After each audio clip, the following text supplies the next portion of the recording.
Hello friends, स्वागत है आपका गुरु मंत्रा एकेडमी पर। हम लोग ईवीएस प्रैक्टिस सेट का सेशन कर रहे हैं। आज हमारा तीसरा सेशन है। हम लोगों ने 2 प्रैक्टिस सेट 30-30 क्वेश्चन के सॉल्व कर लिए हैं। आप लोग कमेंट करके बताइए कि वो क्वेश्चंस आपको कैसे लग रहे हैं। हम लोग का जो ये क्वेश्चन है वो प्रीवियस ईयर का क्वेश्चन है। उसी क्वेश्चन को हम लोग बार बार उसको लगा रहे हैं, ठीक, ताकि हमारा जो प्रैक्टिस है कैसे क्वेश्चंस आते हैं एग्ज़ाम में, वो हम लोगों को थोड़ा सा क्लियर हो जाए। ठीक, तो आज के क्रम में जो पहला हमारा क्वेश्चन है वो है वायु दाब नापने वाला यंत्र किस नाम से जाना जाता है। तो वायु दाब यानी कि जो हमारे पृथ्वी के चारों तरफ हवाएं होती हैं, वो हमारे पृथ्वी के ऊपर कुछ प्रेशर लगाती हैं। ठीक है, वो हवाएं क्या करती हैं, पृथ्वी के ऊपर प्रेशर लगाती हैं, और जब प्रेशर लगाती हैं तो उसी को हम लोग कहते हैं वायु दाब। तो इसका आंसर हो जाएगा बैरोमीटर। बैरोमीटर ही वो यंत्र होता है जो वायु दाब को नापता है। ठीक है, अगर हम और ऑप्शंस की बात करें तो थर्मामीटर। थर्मामीटर हमें पता ही है कि ये फीवर नापने के लिए, ज्वर नापने के लिए किया जाता है कि हमारी बॉडी में कितनी हीट है, ये नापने के लिए किया जाता है थर्मामीटर। ठीक है, सीस्मोग्राफ कल मैंने बताया था। सीस्मोग्राफ जो होता है वो भूकंप की तीव्रता नापने के लिए किया जाता है। और चौथा ऑप्शन है हमारा हाइग्रोमीटर। हाइग्रोमीटर जो होता है वो क्या बोलते हैं, वायु में आर्द्रता नापने के लिए किया जाता है कि वायु में कितनी नमी है। हाइग्रोमीटर का प्रयोग हम लोग ये आर्द्रता नापने के लिए करते हैं। अगले क्वेश्चन की तरफ अगर बढ़ें तो हमारा दूसरा क्वेश्चन है बीटी कपास। बीटी कपास क्या है? बीटी कपास को हम लोग इंग्लिश में बीटी कॉटन भी कहते हैं। बीटी कॉटन एक ट्रांसजेनेटिक पौधा है। ठीक है, इसमें क्या होता है, जीन में बदलाव किया गया है। इसमें एक ऐसे जीवाणु को इंक्लूड किया गया है जिससे क्या होता है, इसमें एक कीटनाशक प्रोड्यूस होता है। ठीक है, जो क्या करता है, उस कॉटन को कीटनाशकों से बचाता है। उससे कीटों से बचाता है, और ये कीटनाशक का काम करता है, जिसको हम लोग हिंदी में कहते हैं बीटी कॉटन, इंग्लिश में बीटी कॉटन कहते हैं। ये एक ट्रांसजेनिक पौधा है, इसके जीन में परिवर्तन, तो जिस पौधे के जीन में परिवर्तन किया जाए उसको हम लोग कहते हैं ट्रांसजेनिक पौधा। ठीक, दो जीन्स को अगर मिला के एक पौधा बनाया जाए तो उसको हम लोग कहते हैं एक संकर पौधा। प्राकृतिक पौधा जो नेचुरल पौधा होता है उसको हम लोग नेचुरल पौधा कहते हैं। औषधीय पौधा जिससे औषधि हमें मिलती है उसको हम लोग औषधीय पौधा कहते हैं। अगले क्वेश्चन की तरफ अगर बढ़ें तो हमारा क्वेश्चन है कौन सा वायुमंडलीय प्रदूषक अम्लीय वर्षा का मुख्य कारक है। तो पहले हम लोग समझ लेते हैं कि अम्लीय वर्षा क्या होती है। अम्लीय वर्षा पानी के साथ होने वाली वो वर्षा है जिससे क्या होता है, जिसमें अम्ल, एक तरह के अम्ल गिरते हैं, और वो अम्ल क्या करते हैं, हमारे स्किन्स को नुकसान पहुंचाते हैं, हमारे जो त्वचा है उसको नुकसान पहुंचाते हैं, बहुत सारी फसलों का भी नुकसान कर देते हैं। और हमने ये भी पढ़ा होगा कि अम्लीय वर्षा की वजह से ताजमहल में जो मार्बल है उसका पीलापन स्टार्ट हो गया है। तो ये अम्लीय वर्षा किसके कारण होता है? तो इसका आंसर है सल्फर डाइऑक्साइड। SO2 जो है, सल्फर डाइऑक्साइड, यही अम्लीय वर्षा का मुख्य कारण है। ठीक, सल्फर डाइऑक्साइड। अगले क्वेश्चन की तरफ अगर हम बढ़ें तो अगला क्वेश्चन हमारा चौथा क्वेश्चन है निम्न में से कौन सर्वाधिक उत्पादन पारिस्थितिकी तंत्र है। ठीक है, कि मतलब किसमें सबसे ज़्यादा पारिस्थितिकी होता है, किसमें सबसे ज़्यादा डाइवर्सिटी होता है, किसमें सबसे ज़्यादा विविधता होती है, वो कौन सा तंत्र है। तो उष्णकटिबंधीय वर्षावन, जो उष्णकटिबंधीय वर्षावन है उसमें सबसे ज़्यादा पारिस्थितिकी तंत्र पाया जाता है। उष्णकटिबंधीय वर्षावन, जैसे एग्जाम्पल बात करें तो हमारा अमेजन का वर्षावन है, अमेजन रेन फॉरेस्ट जिसको कहते हैं, ब्राज़ील में अमेजन रेन फॉरेस्ट। और इंडिया में अगर ऐसे वर्षावन की बात करें तो ये वेस्टर्न घाट पे जो वर्षावन पाए जाते हैं उनको हम लोग कहते हैं उष्णकटिबंधीय वर्षावन। मरुस्थल, आप जानते ही हैं कि मरुस्थल क्या होता है। मरुस्थल जहाँ पे कोई भी नेचुरल वेजिटेशन नहीं पाया जाता, बहुत ही कम नेचुरल वेजिटेशन पाया जाता है, स्कैर्सिटी होती है नेचुरल वेजिटेशन की। टुंड्रा, जो ठंड प्रदेशों में पाए जाने वाला मैदान है उसको टुंड्रा कहते हैं। सवाना एक घास का मैदान है जो यूरोप एरिया में पाया जाता है। ठीक है, यूरोपीय रीजन में पाया जाता है सवाना। तो इसका आंसर हो जाएगा उष्णकटिबंधीय वर्षावन। अगले क्वेश्चन की तरफ अगर हम बढ़ें तो निम्नलिखित में से कौन सा रसायन आम पकने में प्रयोग होता है। निम्नलिखित में से कौन सा रसायन आम पकाने में प्रयोग होता है। तो पहला है कैल्शियम हाइड्रोक्साइड, ये तो ऑप्शन नहीं होगा। ठीक है, कैल्शियम कार्बोनेट, ठीक, ये भी नहीं होगा। कैल्शियम कार्बाइड, ये ऑप्शन सही है। तो इसका सही ऑप्शन हो जाएगा कैल्शियम कार्बाइड, जिसको हम लोग हिंदी में जनरली आम भाषा में कार्बाइड कहते हैं। वो उसका फुल केमिकल नेम है कैल्शियम कार्बाइड, और इस यही मदद करता है फलों के पकने में। ठीक है, तो कैल्शियम कार्बाइड ही वो केमिकल फार्मूला है या वो रसायन है जो फलों के पकने में काम करता है। ठीक, कैल्शियम क्लोराइड अलग चीज़ है। ये हमारे बॉडी में पाए जाते हैं कैल्शियम क्लोराइड, जैसे हमारे दांत जो होते हैं वो कैल्शियम क्लोराइड से बने होते हैं। ठीक है, ये एक क्या बोलते हैं स्टोन का फॉर्मेशन भी करता है कैल्शियम क्लोराइड। फिर अगला क्वेश्चन की तरफ अगर हम बढ़ें तो छठा क्वेश्चन है हमारा, कौन सी बीमारी दूषित जल पीने से फैलती है। ठीक है, कौन सी बीमारी दूषित जल पीने से फैलती है, तो इसका पहला ऑप्शन हो जाएगा टाइफाइड। टाइफाइड जो होता है वो दूषित जल पीने से फैलता है। ठीक, एड्स जो है वो फैलने वाली बीमारी नहीं है। एड्स क्या होता है कि एड्स सुइयों के संक्रमण से फैलता है या असुरक्षित यौन संबंध बनाने से फैलता है। एनीमिया खून की कमी से होता है। टिटनेस जंग लगे लोहे से, अगर हमारा कोई बॉडी का पार्ट कट जाता है और हमारा जो ब्लड होता है वो जंग के कांटेक्ट में आ जाता है, जिसको हम लोग कहते हैं उसको, तो उससे वो जो बीमारी होती है उसको हम लोग कहते हैं टिटनेस। अगले क्वेश्चन की तरफ अगर हम बढ़ें तो निम्नलिखित में से कौन सा ग्रीन हाउस गैस नहीं है। हम लोगों ने ग्रीन हाउस गैस के बारे में समझा था कि पृथ्वी के आसपास जो गैसें पाई जाती हैं जो क्या करती हैं, सूर्य की गर्मी को अपने में थाम के रखती हैं ताकि हमारा पृथ्वी बहुत ज़्यादा ठंडी ना हो। अगर हमारी पृथ्वी बहुत ज़्यादा ठंडा हो जाएगी तो यहाँ पे जीवन संभव नहीं हो पाएगा। तो ग्रीन हाउस गैसेस वो सारी गैसेस होती हैं जो हमारे पृथ्वी के आसपास गर्म वातावरण बना के रखती हैं। तो कौन सी ग्रीन हाउस गैस नहीं है, तो CH4 को हम बेसिकली हम लोग मीथेन जानते हैं। मीथेन हम लोगों ने पढ़ा है, मीथेन एक बहुत ही बड़ा ग्रीन हाउस गैस है। CO2 भी हम लोगों ने पढ़ा है कि CO2 कार्बन डाइऑक्साइड बहुत ही बड़ी मीथेन गैस है जो अत्यधिक ग्रीन हाउस गैस उत्पन्न करती है। नाइट्रस ऑक्साइड भी है, N2O नाइट्रस ऑक्साइड, ये भी ग्रीन हाउस गैस है। तो हमारा सही ऑप्शन क्या हो जाएगा, CO carbon monoxide. Carbon monoxide जो है वो हमारी ग्रीन हाउस गैस नहीं है। कार्बन मोनोऑक्साइड सही ऑप्शन हमारा हो जाएगा। बाकी ये तीनों ऑप्शन गलत हैं, कार्बन मोनोऑक्साइड सही ऑप्शन है हमारा। अगले क्वेश्चन की तरफ अगर हम बढ़े तो इनमें से कौन द्विबीजपत्री पौधा है। द्विबीजपत्री पौधा मतलब जिसके बीज को हम लोग दो भागों में बांट देते हैं। जैसे अगर हम अरहर की बात करें तो अरहर का जब दाल बनाते हैं तो उसको क्या करते हैं, अरहर जो होता है वो पूरा खड़ा होता है, उसको हम लोग जब वो करते हैं कूटते हैं तो वो दो पार्ट्स में डिवाइड हो जाता है, एक ऐसे हो जाता है और एक ऐसे हो जाता है। ठीक, तो ये दो पार्ट में, तो ऐसे जो भी पौधे होते हैं वो द्विबीजीय पौधा है। ठीक, तो इसमें द्विबीजीय पौधा कौन सा है, इसके जिसके बीज को हम लोग दो भागों में बांट देते हैं, तो सरसों हमारा द्विबीजीय पौधा है। ठीक, सरसों हमारा द्विबीजीय पौधा है। ठीक, तो ये हो गया द्विबीजीय पौधों के और एग्जाम्पल, जैसे मटर हो गया, अरहर हो गया, आम की जो गुठली होती है वो दो पार्ट में डिवाइड हो जाती है, उसको भी द्विबीजीय पौधा कहते हैं। मतलब जिसके बीज को हम लोग क्या करते हैं, जिसके बीज को अगर हम लोग दो पार्ट्स में डिवाइड कर दें, कूटने पे दो पार्ट में डिवाइड हो जाए, उसको हम लोग कहते हैं द्विबीजीय पौधा, यानी कि जिसका बीज जो होता है वो दो पार्ट से मिलके बना होता है। ठीक, अगले क्वेश्चन की तरफ अगर हम बढ़ें तो हमारा 9वां क्वेश्चन है, पौधों में जल का अधिग्रहण किसके द्वारा होता है। तो पौधों में जल का अधिग्रहण किसके द्वारा होता है। पहला ऑप्शन है फ्लोएम, दूसरा ऑप्शन है जाइलम, तीसरा ऑप्शन है कैम्बियम, चौथा ऑप्शन है पैलीसेड। तो इसका सही ऑप्शन हो जाएगा हमारा जाइलम। जाइलम जो होता है वो एक टिश्यू होता है, एक ऊतक होता है जो क्या करता है, पौधों की जड़ों के माध्यम से जमीन से पानी का संचरण करता है।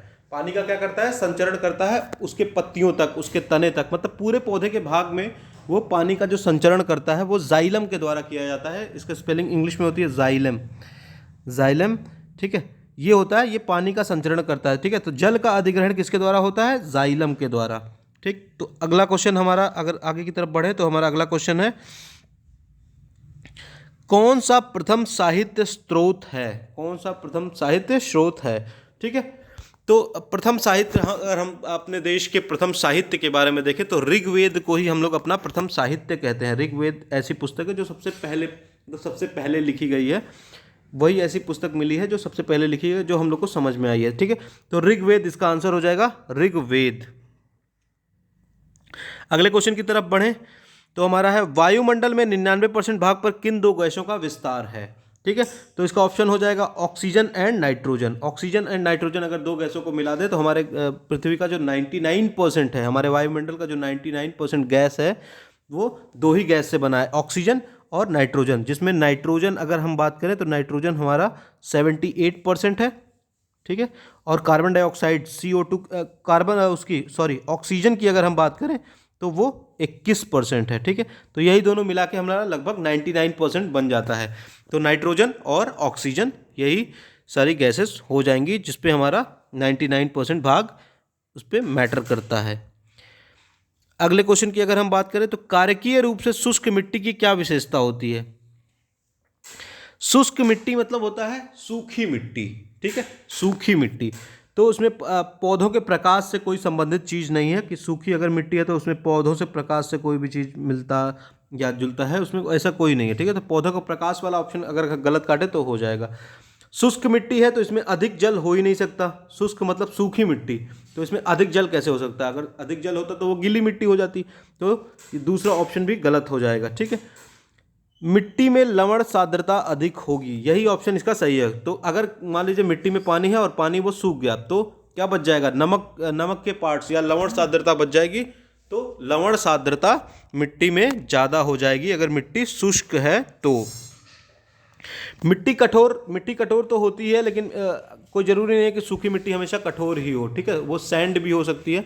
मान लीजिए सूखी मिट्टी अगर बालू की तरह है तो वो कठोर नहीं होती है, वो बेसिक कठोर नहीं होती है। ठीक, तो इसका ऑप्शन ये हो जाएगा ऑप्शन 3, मिट्टी में लवण सांद्रता मतलब डेंसिटी जिसको कहते हैं वो ज़्यादा हो जाएगी। मिट्टी में लवण सांद्रता ज़्यादा हो जाएगी, किसकी वजह से? अगर वो मिट्टी शुष्क है तो। अगला क्वेश्चन अगर हम बढ़े तो सतत और व्यापक मूल्यांकन क्यों आवश्यक है? सतत का मतलब होता है लगातार, और व्यापक का मतलब होता है डाइवर्स मूल्यांकन। ठीक है, जो मूल्यांकन बहुत ही बड़े लेवल पे हो, वो मूल्यांकन क्यों आवश्यक है बच्चों में? ठीक है, तो इसका ऑप्शन हो जाएगा निरंतर मूल्यांकन होते रहने से शिक्षार्थियों में परीक्षा का अनावश्यक भय नहीं होता है।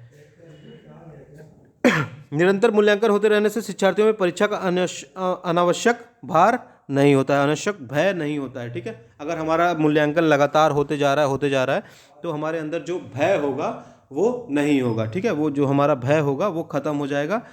जो हमारा भय होगा परीक्षा को लेकर के बच्चे क्या होता है, पहले से डरे हुए होते हैं ना। तो अगर हमारा रेगुलर मॉक टेस्ट लगा रहे हैं या हमारा रेगुलर मूल्यांकन हो रहा है तो वो हमारा भय खत्म हो जाता है। ठीक है, तो इसका ऑप्शन यही हो जाएगा कि यही इसका फ़ायदा है। अगले क्वेश्चन की तरफ अगर हम बढ़ें तो चरने वाले पशु वनस्पति को कैसे बदलते हैं? चरने वाले पशु वनस्पति को कैसे बदलते हैं?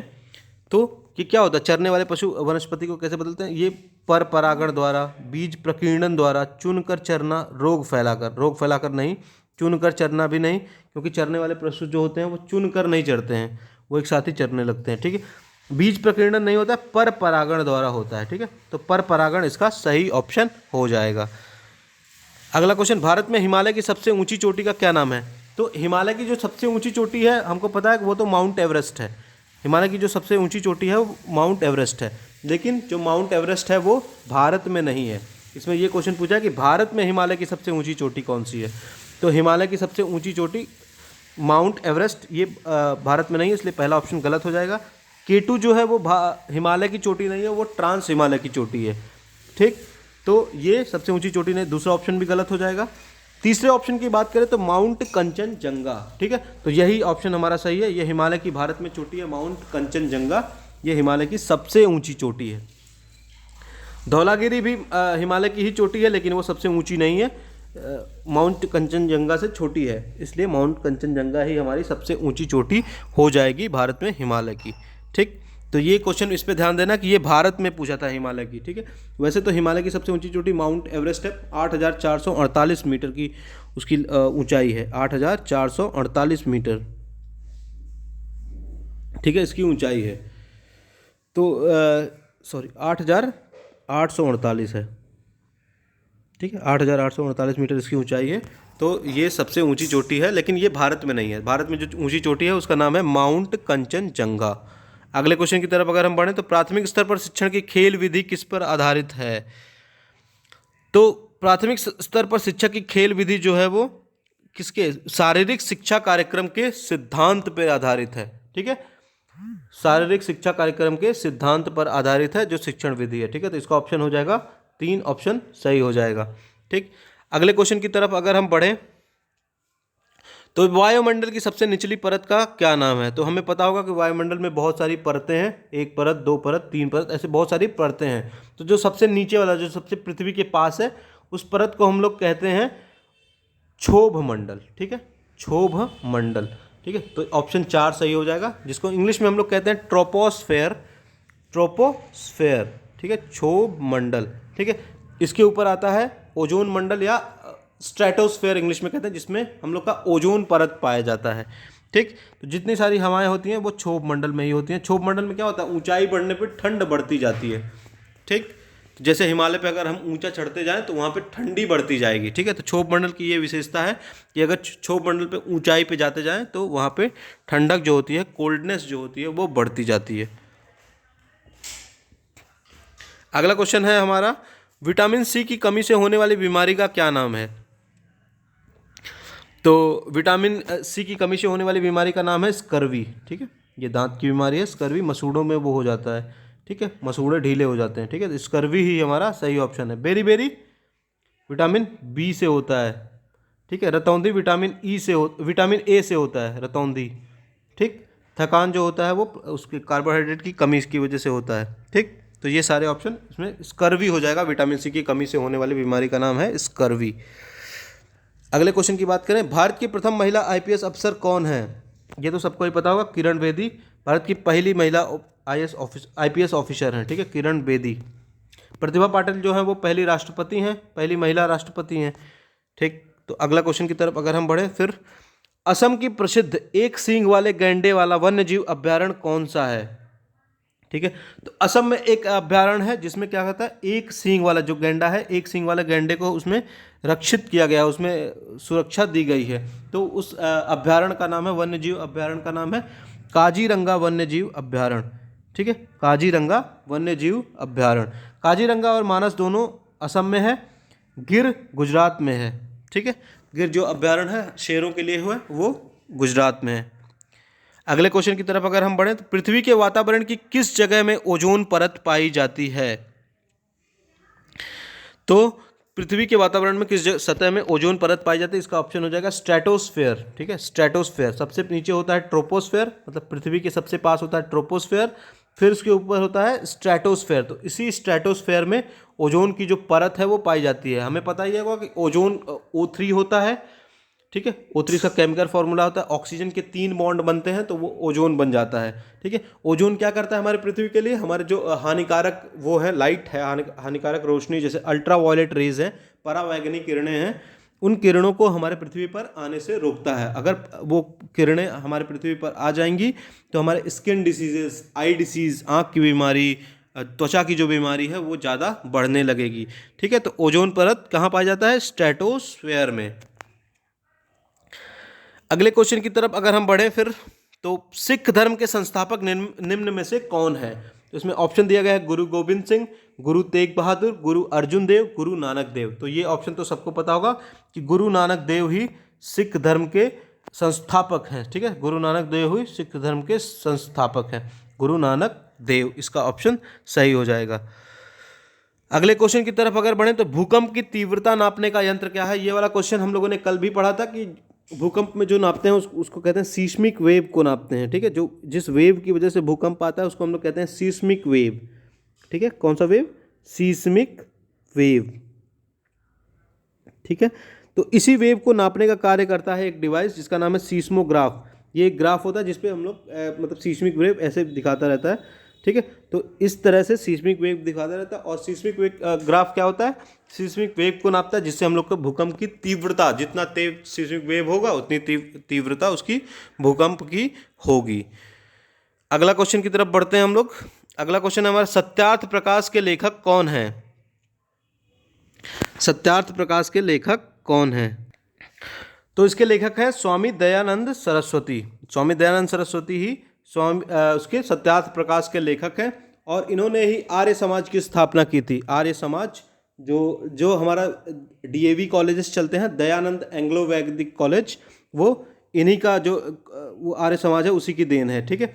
इन्होंने 1875 में क्या किया था, सत्यार्थ प्रकाश के लिखा था, ठीक है। सत्यार्थ प्रकाश जो किताब है उसको 1875 में लिखा था स्वामी दयानंद सरस्वती ने। इन्होंने एक नारा दिया था, वेदों की ओर लौटो, ठीक है। इन्होंने, इनका जो पूर्ण विश्वास था वो हमारे वेदों में था कि वेदों में जो लिखा है वो सब शोध करके लिखा गया है, वो सारे चीज़ें सही हैं। तो इन्होंने नारा दिया था कि पश्चिमी संस्कृति को त्यागो और वेदों की तरफ लौटो। वेदों की तरफ लौटो का नारा स्वामी दयानंद सरस्वती ने दिया था। तो यही ऑप्शन, सेकंड ऑप्शन जो है वो सही हो जाएगा कि सत्यार्थ प्रकाश के लेखक जो हैं स्वामी दयानंद सरस्वती हैं।